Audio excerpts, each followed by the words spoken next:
Okay, so gym session number 1, we've talked about the importance of having your weight training as well as having some restorative exercise such as going for a walk, listening to some music, throwing a bit of running in there if it's not too much, being really careful about how that's going to affect your pelvic floor. But running, I think, has to be a goal for most people after they've really strengthened everything else and then it's safe and it's not going to cause any damage. So we're going to start at the very beginning of an exercise program for you ladies who have been exercising for some time, and that just means that you start with heavier weights, or ladies that are starting exercise and weight training for the first time.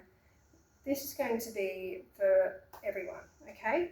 Now I'm going to start with 5 kilo weights because I've been doing weight training for about a year now, or not quite, maybe 3 months actually, if I'm actually seriously saying how much effort I've been putting into it consistently. Let's say 3 months and not kid ourselves. We're all about being real here. But if you're starting out, start with 2 kilo or 3 kilogram weights. I'm going to make sure that I show you techniques so that you are not going to cause injury to any parts of your body. Now, if we're talking about this position of getting yourself in a very suitable position, we want to be symmetrical, so straight up and down. So don't have part of your body leaning forward or part of your chest sort of leaning back. We want it to be straight up and down, shoulders bent a little bit, but you want to sort of not just have your back so rolled that your stomach's out and you're not using any support and you're not supporting the core. So up and a slight tilt in, or draw the stomach in a little bit. Okay, now if we go ahead and we're working our deltoids and we go ahead and we try and raise like that, that is only going to cause injury, and it's not actually going to allow you to engage the deltoid as well as you could if you leaned forward, still holding that core in. Okay, it's not out, it's pulled up, and my bottom's poking out, and I'm facing down. And now with straight arms, I can go up and down. I'm engaging my core. I'm even engaging my pecs to an extent as I come back in. And I'm certainly engaging more of my deltoid than I was if I was just doing this, okay? So we're leaning forward, we're holding our core in, so our stomach in, and we're poking our bottom out a little bit. And then our weights are together, and we're literally just keeping our elbows straight, going out and coming back in. So 10 to 15 times is usually what I would recommend to really get the muscles working and to get that burning happening. So we're going to do 15. 1, 2, slow as you go up and slow as you go down. If anything, the up movement should be the faster one, because if you do a faster up movement, you are engaging your core more than if you just do a slow movement up. So get that up movement fast and then bring it back in together slowly. I've lost count, but we'll do a couple more. And 2. Okay, put the weights down, have a little bit of a shake off, but don't take too long before going into the next exercise. A recovery phase with an intense phase is the principle behind HIIT exercise, so high intensity interval training. I have tried that, and I would have to say it doesn't incorporate resistance training enough for it to be a sole energy exercise type. So yes, you can do some HIIT, you can incorporate the principles into your weight training workout by having short moments of recovery, but doing just HIIT high intensity interval training, it didn't work for me. Okay, next exercise is, again, we are leaning forward. Okay, our bottom is poked out. Our feet are closer together this time. And we are going to place our weights on the ground, bending our knees, squatting down, then standing up again. Weights on the ground, squatting down, standing up again. Just keeping your elbows straight. It's the knees that are bending this time. Slowly down, squat, and then quickly up so that we're engaging our core. Now, we're not really doing much of an arm workout here. We're engaging the legs and the core. But what the arms are doing is they are increasing weight. Now, as we become stronger, this is definitely an exercise where you can use a weight across your shoulders. Okay.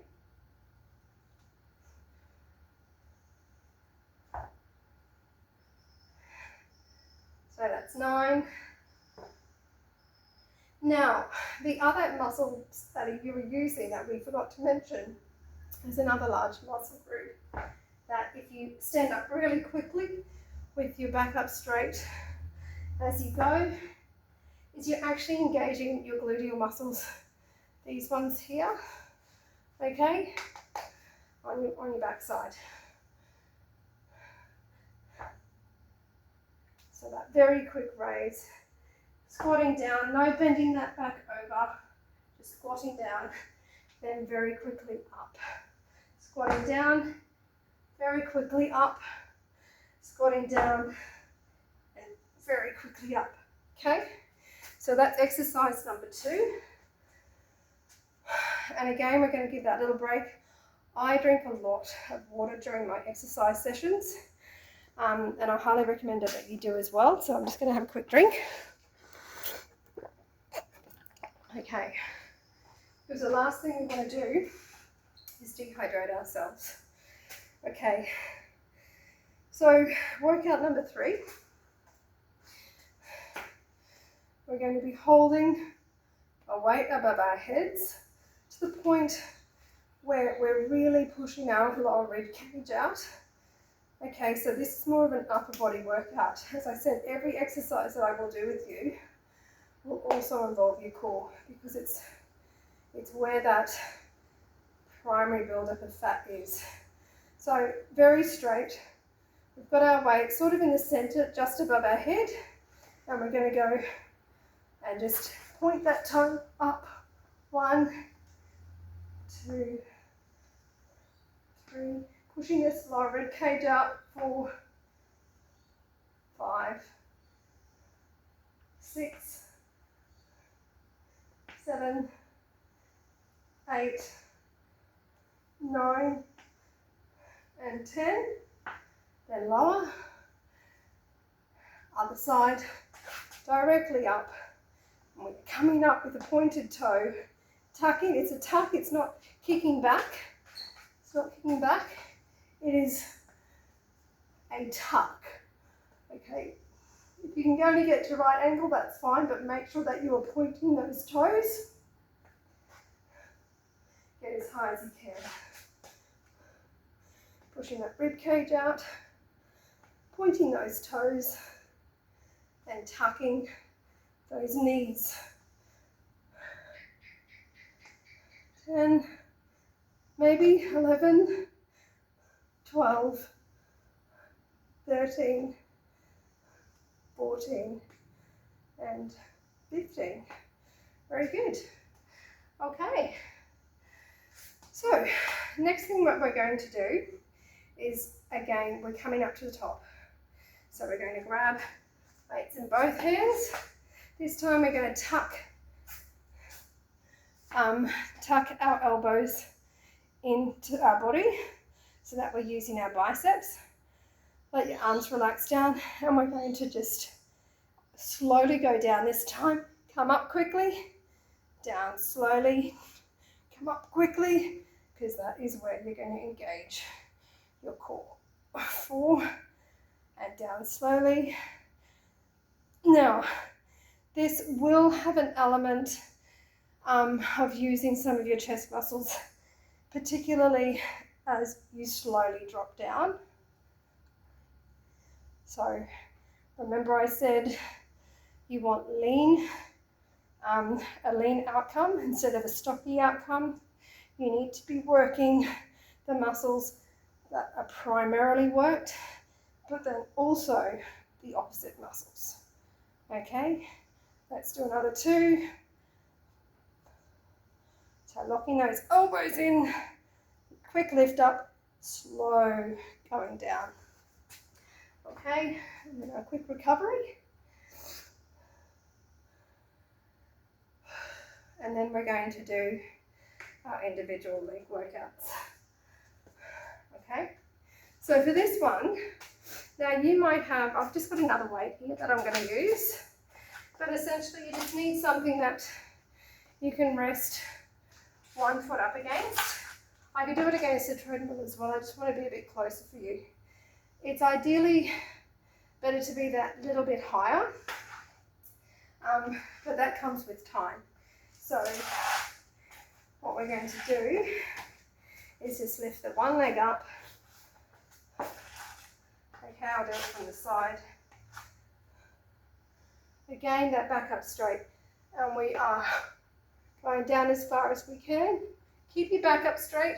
You'll engage your core muscles as you go, but we are really working our quadriceps, and because of that very slow movement, you're also going to be working your hamstrings. So going down slowly, and then as you push up quickly, because it's always slow down, quick up, keep that in mind. Slow down actually works the quadriceps, the quick up is working the hamstrings. 9. I actually find with these bigger muscle groups when you're starting, just to do 5 or 10 and then to swap. Otherwise you'll find that you very quickly get that lactic acid buildup and you move into muscle fatigue. So we're swapping. That's better. And now we're going down. Now other leg. So down slowly, up quickly, down slowly, up quickly. We're also engaging some of our adductor muscles. So these are the muscles that are on the inside of your thighs as we go up quickly. Keep the back up straight. You can lean on something. So you might like to have a chair next to you because balance is also something that takes time. And it's just purely, you're not grabbing onto it and using it to lift you up.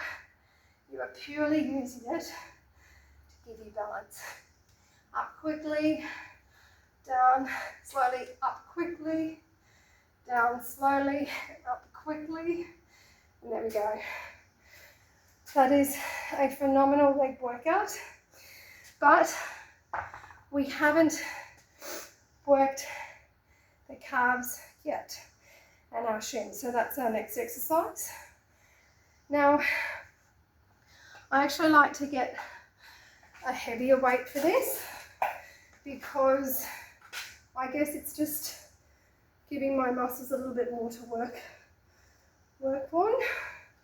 And I just rest it over my shoulders, putting my back up straight again. It's just a matter of going up onto your calves, onto your tippy toes, and while you're doing it, squeeze in.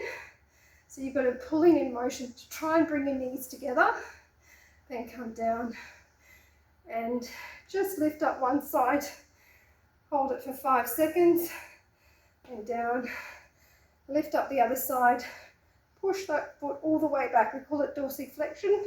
You're going to dorsiflex it all the way back, down. And we go again. Up on your tippy toes, trying to bring those knees together, squeeze, squeeze, squeeze, squeeze. You might find that you can put a rubber ball or an exercise roll in between your legs.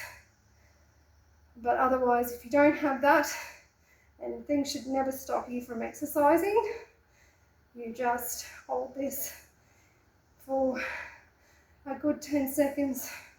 Come down, relax, leg up, point that toe as far back as you can, dorsiflex. You can see my shin muscles working.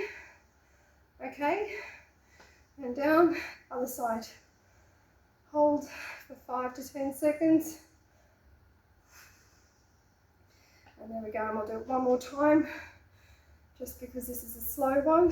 So up on your tippy toes, and then drawing those knees together and holding it for 10 seconds. 9, 10. And then the opposite side.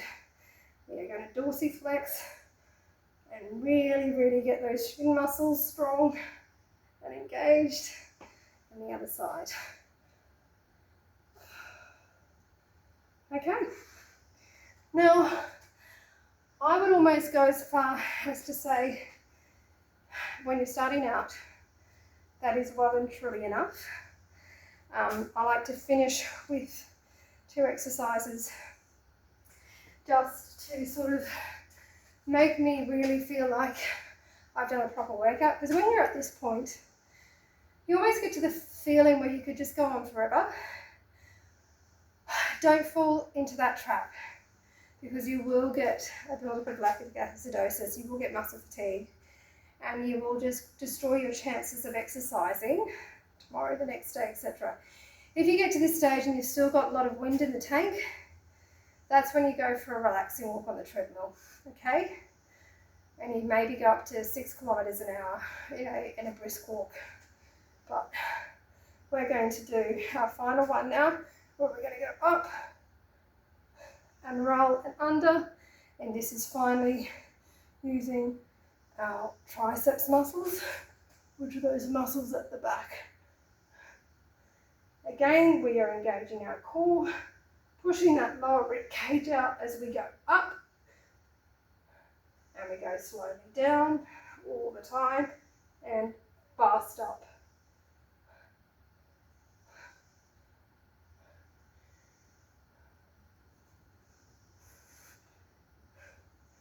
8, and my hands are getting really tired already. So I'd probably do this one with, a 3 kilo for me. 9, which I normally do it with a 3 kilo. I've just picked up the wrong weight. 10, okay. And then finally, grab the heaviest weight that you're using in your workout. So I've got a 10 kilo. I'm resting it there. And for this one, it's my core exercise for today. We're just going to lower ourselves down. My knees are straight, my back is rolled, but then I'm quickly coming up, okay, to a very straight back. Slowly down, pull that lower stomach in as you go down, and then quickly come up. Pull your lower stomach in, like you're holding your tummy in, and then use it still really tight to pull yourself back up. So slowly down, pulling that lower stomach in, and push it up. Again, push it up, and down slowly, push it up. You'll also find, as you're doing this, you'll notice you're using your glutes as well. I'm going to say that's 8, because I've lost count again. That's 9. And then we go 10. Okay, and that's it. Pretty cool. That's it for today. That's workout number 1 done. We've worked quite a few different muscle groups there. As I said, we're going to work on the back. We're going to work on the pecs. We'll have specific core, and we'll have full body workouts in other sessions. Make sure you hydrate. And most of all, it all has to work for you. But you need to be motivated that if you do it, you're doing the best thing for yourself and for surviving and thriving with perimenopause. So happy exercising, and thanks for joining. Bye.